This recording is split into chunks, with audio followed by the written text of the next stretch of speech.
आज की हेडलाइंस हैं, रक्षा के क्षेत्र में मेक इन इंडिया को बढ़ावा देने के लिए सरकार और हथियार आयात पर प्रतिबंध लगाएगी। डीआरडीओ अब फ्लाइंग टॉर्पीडोज पर काम कर रहा है, जो कि 20,000 फीट से दुश्मन की पनडुब्बी पर हमला कर पाएगी। स्वदेशी लाइट चॉपर्स यानी कि एलयूएच की डिलीवरी 2022 से होनी शुरू हो जाएगी। भारत के मिनी रॉकेट एसएसएलवी का प्रथम चरण का परीक्षण हुआ विफल।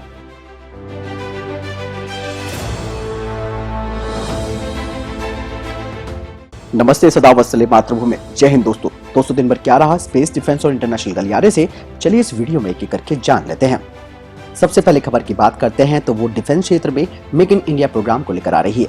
दोस्तों, भारत सरकार मेड इन इंडिया प्रोग्राम को बढ़ावा देने पर जोर दे रही है। रक्षा के क्षेत्र में मेक इन इंडिया को बढ़ावा देने के लिए कई हथियार प्रणाली, लड़ाकू विमान और गोला बारूद समेत 101 रक्षा संबंधी वस्तुओं के आयात पर प्रतिबंध लगाया जाएगा। जिन सामानों के आयात पर प्रतिबंध लगाना है उनकी लिस्ट भी पूरी कर ली गई है। सेना प्रमुख जनरल विपिन रावत की अध्यक्षता में विभाग उन सैन्य सामानों की लिस्ट तैयार कर रहा है जिनके आयात पर प्रतिबंध लगाया जाएगा। इसके साथ ही उन स्वदेशी सैन्य सामानों की लिस्ट भी तैयार की जा रही है जिन्हें स्वदेशी रक्षा उद्योग तैयार करेंगे। इसके लिए स्वदेशी रक्षा उद्योग के मुखियाओं से बातचीत चल रही है और इस महीने के अंत तक ये जारी रहने की संभावना भी है। खासकर गोला बारूद के आयात पर प्रतिबंध लगाए जाने पर प्रमुख ध्यान दिया जाएगा, क्योंकि ये हमारी रक्षा तैयारियों का सबसे महत्वपूर्ण हिस्सा है। सरकार ये भी सुनिश्चित करने का प्रयास कर रही है कि छोटी और बड़ी दोनों तरह की कंपनियों सहित भारतीय रक्षा निर्माताओं की प्रक्रिया में आने वाली समस्याओं का सामना न करना पड़े और रक्षा के कारोबार को करने में आसानी बढ़े। इसके साथ ही भारत का पैसा दूसरे देशों में जाने पर भी रोक लगेगी और इसीलिए भारत ने भी इजराइल से जो तोपखाने खरीदने थे उसके सौदे को भी रोक दिया है। अब डीआरडीओ की तरफ से विकसित और टाटा कल्याणी के संयोजन से निर्मित ATAGS नाम की स्वदेशी बंदूक प्रणाली की समीक्षा की जा रही है। इससे सबसे बड़ा फायदा ये होगा, एक तो हम दूसरे देशों से कोई हथियार नहीं ले पाएंगे और उन्हें अपनी यहीं बनाएंगे, जिससे नौकरी के अवसर भी बढ़ेंगे और रोजगार भी आएगा। और यही नहीं, इसके अलावा दूसरे देशों को भी ये हथियार दिए जाएंगे। यानी कि एक और नेगेटिव लिस्ट तैयार की जा रही है हथियारों की भारत सरकार के द्वारा। अगली अपडेट की बात करते हैं तो वो आ रही है ICG वज्रा को लेकर। इंडियन कोस्ट गार्ड ने वज्रा को औपचारिक रूप से अपने बेड़े में शामिल कर लिया है। छठे ऑफशोर पेट्रोल जहाज को तट की सुरक्षा को मजबूत करने के लिए बेड़े में शामिल किया गया है और इस वेसल का अनावरण CDS जनरल विपिन रावत ने किया। सबसे खास बात यह है कि इस जहाज का निर्माण देश में ही किया गया है और इसे Larsen and Toubro ship building limited में बनाया गया है।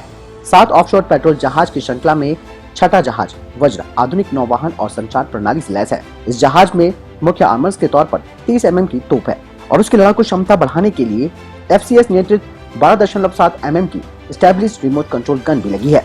इस जहाज को इस तरह से बनाया गया है कि इसमें 2 इंजन वाला रात में उड़ान भरने में सक्षम एक हेलीकॉप्टर भी खड़ा हो सकता है। अगली अपडेट डीआरडीओ को लेकर आ रही है। डीआरडीओ ने एडवांस लाइट टॉर्पीडो चाइना के लिए एक एड ऑन किट विकसित करने पर काम शुरू कर दिया है, जो हथियारों को ऊंचाई से हवा में उड़ान भरने में सक्षम बनाएगा। Advance light torpedo China 20,000 feet की ऊंचाई से और लंबी दूरी से P-8I विमानों के द्वारा दुश्मन के सबमरीन को ध्वस्त कर सकेगी। डीआरडीओ की glider assisted torpedo program China को एक ग्लाइडेड हथियार में बदलने की है, जो कि पंखों या फिर अन्य वायु नियंत्रणों को नियंत्रित करता है और पानी को हिट करने की निकट इसके पैराशूट को भी एक्टिव करता है। ग्लाइडर किट 7 से 10 मिनट के लिए ग्लाइड करने में सक्षम होगी, जो पानी में प्रवेश करने से पहले लगभग 20 से 25 किलोमीटर और अपने टारगेटेड लक्ष्य को मारने से पहले 20 किलोमीटर की यात्रा करेगी। ग्लाइडर एडेप्टर किट में एक फ्लाइट कंट्रोल कंप्यूटर, एक GPS INS based navigation system और पावर सोर्स होगा। उन्नत लाइट टॉर्पीडो चाइना को ग्लाइड एडेप्टर किट के लिए किसी भी संशोधन की आवश्यकता नहीं होगी। साथ ही इसमें डीआरडीओ डेटा लिंक भी ट्रांसमिट करेगा, जो कि टारगेट की पोजीशनिंग की अपडेट और उसके अलग अलग स्टेजेस की जानकारी दे पाएगा। अगली अपडेट की बात करते हैं तो वो लाइट चॉपर्स को लेकर आ रही है। चीन की सीमा पर स्थित दौलत बेग ओल्डी हवाई पट्टी सहित उच्च ऊंचाई वाले अभियानों के दौरान स्वदेशी हल्के हेलीकॉप्टर का सफल परीक्षण अब आगे की ओर बढ़ रहा है। HAL को अगले साल अगस्त तक पहली डिलीवरी देने की उम्मीद है। इसके साथ ही रक्षा मंत्रालय ने 12 हेलीकॉप्टरों के लिए ऑर्डर देने की बात कही है।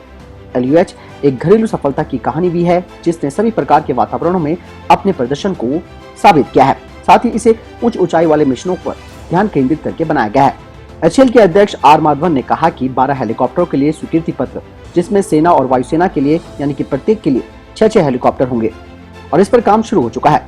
LUH का ऑर्डर मेक इन इंडिया पहल के लिए एक बढ़ावा है। ये देखते हुए कि ये हेलीकॉप्टर पूरी तरह से डिजाइन किया जा चुका है और इसे घर पे ही विकसित किया गया है। ये उन्नत लाइट हेलीकॉप्टर पुराने प्लेटफॉर्मों को रिप्लेस कर देगा। जिस तरीके से आप सभी को मालूम है कि कामोक 226T हेलीकॉप्टरों के सौदे के लिए देरी हो रही है, ऐसे में LUH का महत्व बेहद बढ़ जाता है। अगली अपडेट जम्मू कश्मीर को लेकर आ रही है। सुरक्षा बलों ने बुधवार को दक्षिणी कश्मीर के अनंतनाग के कोकरनाग इलाके में एक बड़े वाहन से हथियार और गोला बारूद के साथ एक व्यक्ति को गिरफ्तार किया है।